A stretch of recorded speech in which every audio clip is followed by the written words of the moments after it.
that wasn't part of my agenda. My agenda wasn't to be perfect. My agenda was to be real Mm-hmm. about it. And I think that makes a big difference in presentations. Forget about trying to be perfect.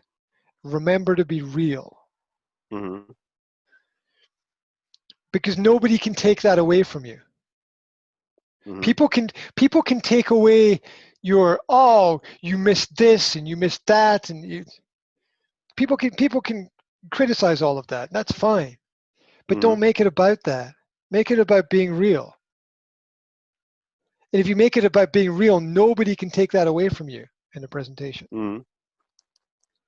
So that's how I started the presentation. I started because I think I was having a bit of a bad day last Wednesday. Not a really, really bad day, but things were not working for me on Wednesday. And so that's how I started it. I Mm-hmm. started it by saying, look, I have to be real, because I have to be real. I'm not in a good mood today, right? And I'll tell you why I'm not in a good mood, because this happened and this happened and this happened, and it got on my nerves, and I shouldn't have let it get on my nerves, because it's not really that important. But then we have to remember it's the little things that kill, right? Mm-hmm. It's the little things that kill. And so there were those little things that were happening that were getting on my nerves, and so I started by being real about that. So saying that, look, if I sound off to you and I'm not hitting all the points, this is because emotionally I'm at that point right now Mm-hmm. where I'm frustrated and I'm trying to get to the other side of my frustration. And that's what we all have to do in life. We've all got these points that get to us, and we let it get to us, and we shouldn't let it get to us, but it happens. And I'm not going to stand here and go, everything's wonderful, everything's fantastic, because right now at this moment it's not. But that's okay, because we can change that. And so instead of being perfect, it's more important for me to be real. Mm-hmm. And then people can't take that away from me. People be like, oh, you were too aggressive in that presentation. I was like, I was fired up because I was passionate and angry at the same time, and trying to solve all these things. Right? Let's it, I that I think people can relate to, and I think people will either sort of that they'll either choose to understand or they won't like it, and that's okay. Mm-hmm. Because once again, not everything is for everybody, Yeah. right? I mean, there's some people like tennis, some people like basketballs, some people like baseball, some people like athletics. It's we got to have these different choices. And one really good thing that I think came out of it for me, and again, it's risk in terms of information, but it's understanding that there's this idea that coaching should be a slow, methodical process where you lead the person to come to a decision by themselves. And part of the reason for that is that people don't want to take the responsibility for their own coaching. Mm-hmm. And the coach will turn around and say, yes, but you came to that conclusion by yourself. But it's like, no, the coach guided the person. The conclusion would not be possible without the coach. The coach is almost entirely responsible for that course and that action. And Mm-hmm. I have a big problem with that, because I think that I think there's nothing wrong with saying to a person, you need to do this, because you could save 6 months of time, right? If you know what a person needs, I think you have a duty to tell them what you think they need, and Mm-hmm. they can decide for themselves if that's right or wrong or not. But look, here's the example. A lot of people are in bad relationships, abusive relationships. A lot of people have, have problems because of that, etc., and they seek help. And they go through this very slow coaching to find a way. That the person could be dead in 3 months if they don't get out of that relationship, right? If they're being abused or whatever. So the idea that a slow process of coaching is going to help them might be completely wrong. You got to say to people, you have to go, you have to get out. Your environment is too toxic. You have to leave. What's you can say you might be saving a person's life. Well, the alternative is, well, like, I don't know, I can't make decisions about. Well, we have to make it. Life is about decisions. Turn right, turn left. Good, bad. Life is about decisions. Some decisions will be fantastic, and some will be absolutely terrible. And that's what we have to live with.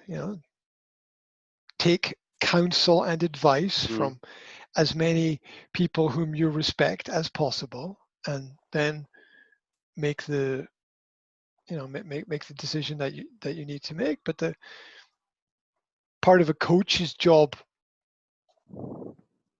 might be to push the person to change right now, because think about a sports coach. Let's go back to sport, because sport is life and death a lot of the time, right? The coach must nurture the players. But if something's happening in the game and you need to make a change, you can't just be, right, well, okay, guys, well, we'll try and we'll, why do you think the coach is at the side going, get on, get back there, what are you doing now? The others, right? Because there's times in life when it's got to happen right now. And if it doesn't happen, you miss it and you don't get a second shot at it. And life is this building of key moments on top of each other, right? If you don't win this game, you don't get to the next round. It's brutal, right? And sport shows us this. Sport tells us this. Sport. This is a quote from Jordan Peterson. Sport is philosophy for stupid people. Sport is philosophy for stupid people. Now, you can argue that no one is stupid, and that's fair enough, okay? But what we're saying is that there are some people who are not going to study philosophy. They're not going to have a philosophy teacher. They're not going to be interested in philosophy. But life can't exist without some philosophy. So sport functions in an almost religious sense to educate people about things that are important, about control, about timing, about resources, about teamwork.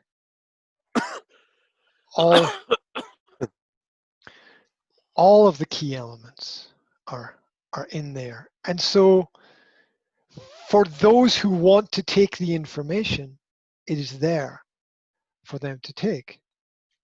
So the essence is true that sport is philosophy for the people who will not get into the higher levels of university in the world, but they will still be able to get the same kind of education from a very simple activity if they want it.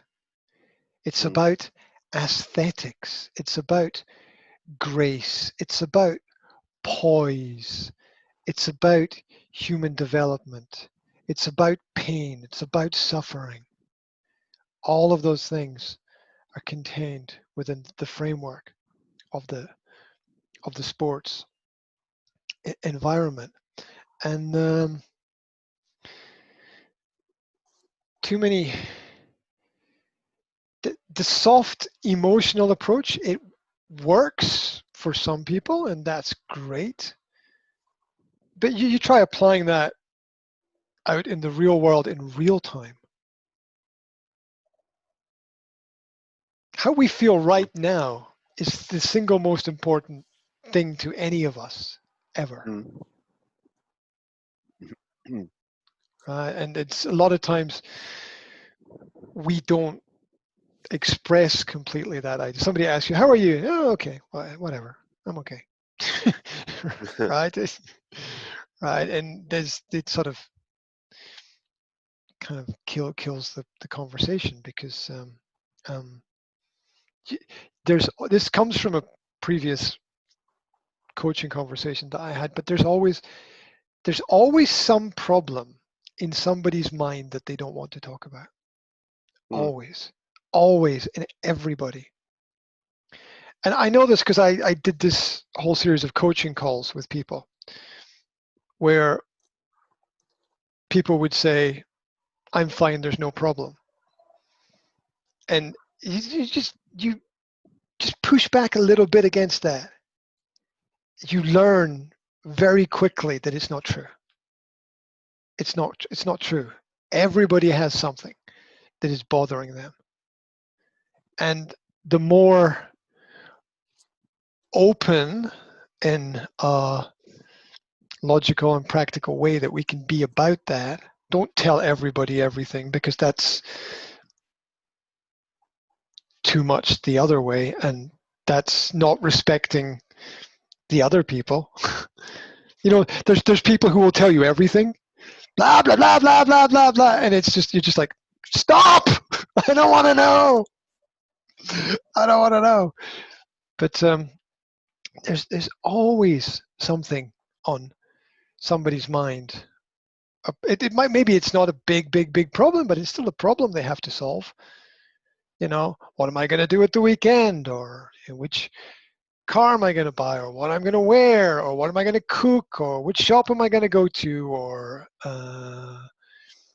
what are we going to do next year, or which school do we send our children to? Or there's always some thing on people's minds that they're trying to solve, and people want to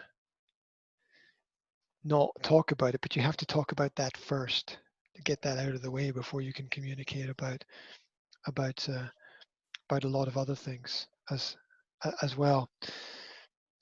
It's this, the small talk is very important. You know yourself from a business context, right? The small talk is important.